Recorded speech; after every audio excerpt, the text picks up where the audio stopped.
Good evening. Let's go through the case of Joselita Salita versus Honorable Delilah Magtulis with GR number 106429 promulgated on June 13, 1994. Facts of the case. Erwin Espinosa and Joselita Salita were married. Erwin sued for annulment on the ground of Joselita's psychological incapacity. Dissatisfied with the allegation in the petition, Joselita moved for a bill of particulars which the trial court granted.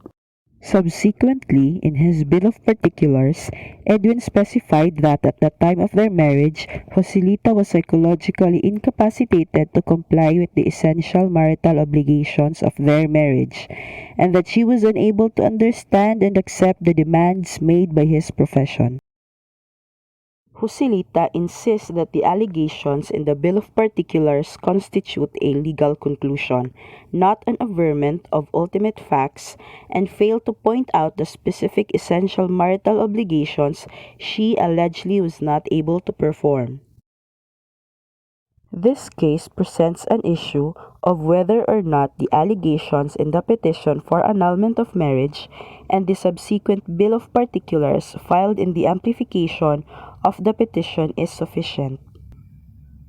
The court's ruling. Yes, the Supreme Court ruled that on the basis of the allegations, it is evident that the petitioner can already prepare her responsive pleading or for trial.